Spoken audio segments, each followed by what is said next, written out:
बिस्मिल्लाहिर्रहमानिर्रहीम।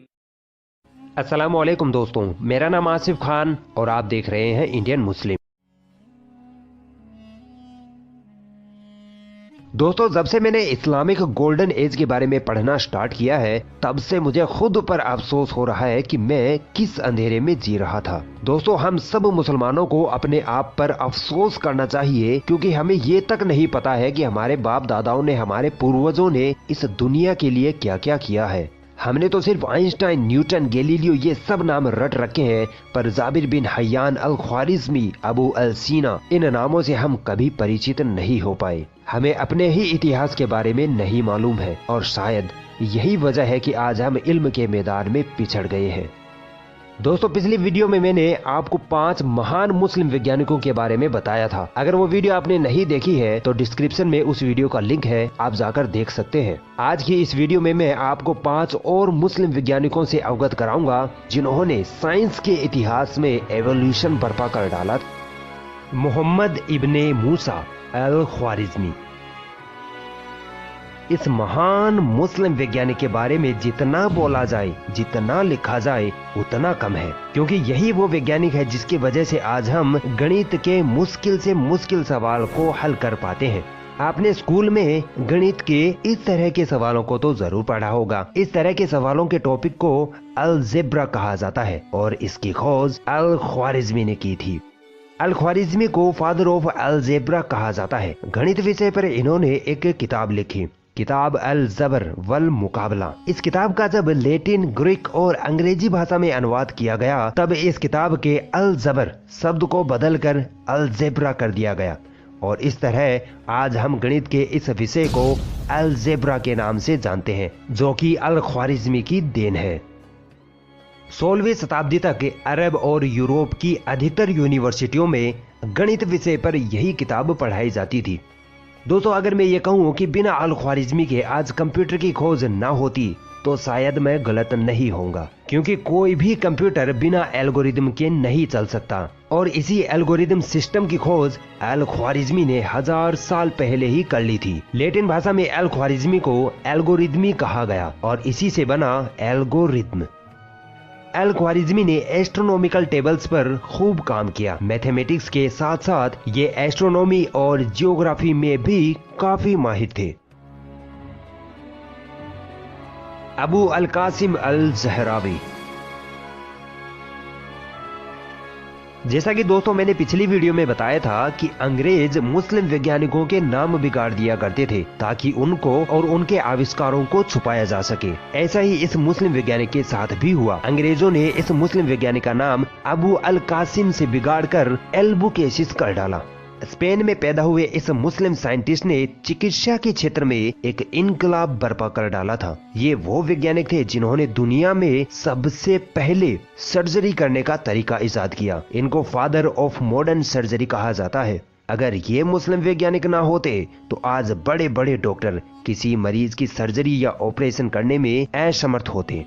इन्होंने मरीज की सर्जरी के लिए ऐसे ऐसे टूल या औजार बनाए जो आज भी हमारे हॉस्पिटल्स में ऑपरेशन के दौरान इस्तेमाल किए जाते हैं। इन्होंने चिकित्सा के क्षेत्र में एक किताब लिखी, किताब अल तसरीफ। इस किताब में कई बीमारियों के इलाज तथा बड़े बड़े ऑपरेशन के तरीके बताए गए थे। इस किताब ने यूरोप में मेडिकल एवोल्यूशन ला दिया था। 16वीं शताब्दी तक यूरोप की हर यूनिवर्सिटी में यह किताब पढ़ाई जाती थी। ये पहले वैज्ञानिक थे जिन्होंने हीमोफीलिया की आनुवंशिकता का पता लगाया। ये पहले वैज्ञानिक थे जिन्होंने सर्जरी के जरिए पेट से बच्चा निकालने का तरीका इजाद किया। इसे एब्डोमिनल प्रेगनेंसी कहते हैं। इन्होंने ही टूटी हड्डियों को सही तरीके से जोड़ने का तरीका बताया। ये वो डॉक्टर थे जिन्होंने दांतों को सीधा करने का तरीका बताया, जिसके लिए इन्होंने सोने और चांदी के तारों का इस्तेमाल करना सिखाया। अल ज़हरावी एक physician, surgeon, dentist, chemist, philosopher आदि थे। मगर अफसोस, दुनिया के इस सबसे बड़े डॉक्टर को आज मुस्लिम उम्मा भुला चुकी है। इब्ने अल हैशम। ये वो वैज्ञानिक थे जिनको वैज्ञानिकों का वैज्ञानिक कहा जाए तो गलत ना होगा। इनको ऑप्टिक्स का जनक कहा जाता है। ऑप्टिक्स यानी प्रकाशिकी। यह भौतिक विज्ञान की एक महत्वपूर्ण शाखा होती है जिसमें प्रकाश के बारे में अध्ययन किया जाता है। दोस्तों अल हैशम से पहले के वैज्ञानिकों का ये दावा था कि जब आंखों से रोशनी निकलती है और किसी वस्तु पर पड़ती है तब हमें वो वस्तु दिखाई देती है, मगर अल हैशम ने इस दावे को खारिज किया और बताया कि आंखों से रोशनी नहीं निकलती, बल्कि रोशनी देने वाली किसी चीज जैसे सूरज या लैंप से जब रोशनी निकलती है तो वो रोशनी किसी वस्तु से टकराकर हमारी आंखों पर पड़ती है, तब हमें वो वस्तु दिखाई देती है। दोस्तों आज की मॉडर्न साइंस भी अल हैशम के इस दावे को सही साबित करती है। अल हैशम ने बताया कि जब किसी बंद कमरे में एक छोटे से छेद के जरिए रोशनी कमरे में आती है तो बाहर के दृश्य का कमरे में उल्टा अक्ष बनता है। अल हैशम ने इस पर खूब एक्सपेरिमेंट किए और ऐसे दुनिया के सबसे पहले कैमरे का आविष्कार हुआ, जिसे पिन होल कैमरा कहा जाता है। आज के डिजिटल कैमराज अल हैशम के सिद्धांतों पर ही बनाए जाते हैं। ऑप्टिक्स यानी प्रकाशिकी पर इन्होंने एक किताब लिखी, किताब अल मनाजिर, जो दुनिया की पहली किताब थी जो ऑप्टिक्स पर लिखी गई, जो 17वीं ईस्वी तक दुनिया की हर यूनिवर्सिटी में पढ़ाई जाती थी। अल हैशम ने एस्ट्रोनॉमी पर खूब काम किया। ये मैथमेटिशियन थे, पॉलीमैथ, फिलोसोफर, थियोलॉजिस्ट थे और मेडिसिन के क्षेत्र में इनका बहुत बड़ा योगदान रहा है। इब्ने सीना,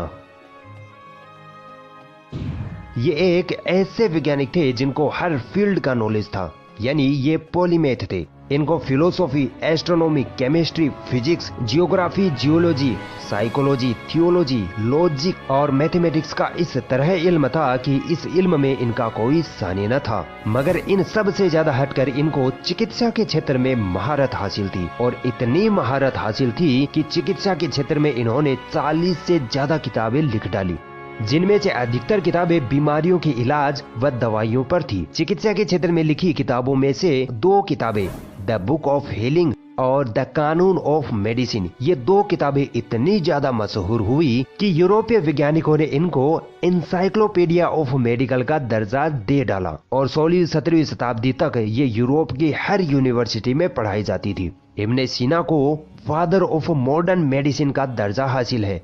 ये वो माहिर वैज्ञानिक थे जिन्होंने बताया कि किस तरह हमारा दिमाग हमारे पूरे शरीर को कंट्रोल करता है। अल जजारी, पूरी दुनिया ये मानती है कि मशीनों ने हमारे जीवन को बहुत आसान बना दिया है, खासकर वाहनों ने।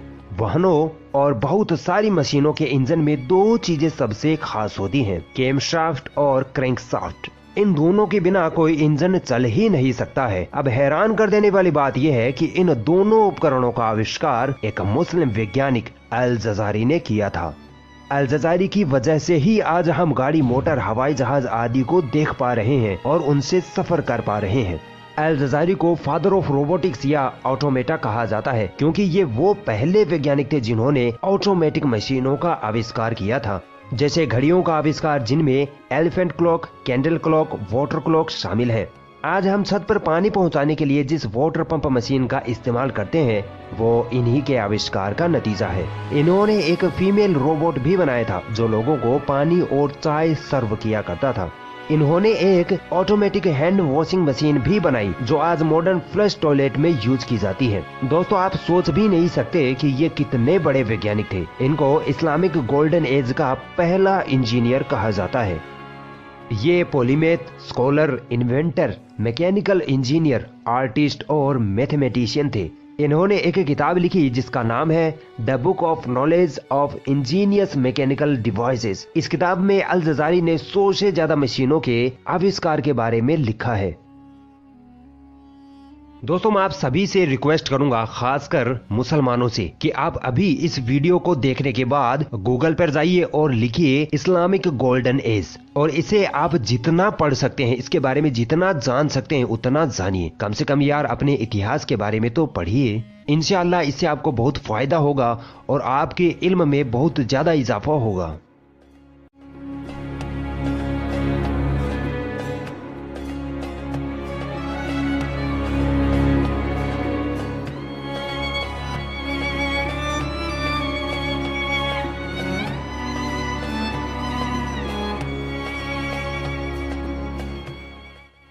अगर ये वीडियो आपको पसंद आई तो इस वीडियो को लाइक जरूर करें और भी ऐसी इंटरेस्टिंग वीडियोस देखने के लिए हमारा चैनल सब्सक्राइब जरूर करें और इस घंटे को भी दबाएं ताकि जब भी हम कोई नई वीडियो डालें तो उसका नोटिफिकेशन आप तक सबसे पहले पहुंच जाए।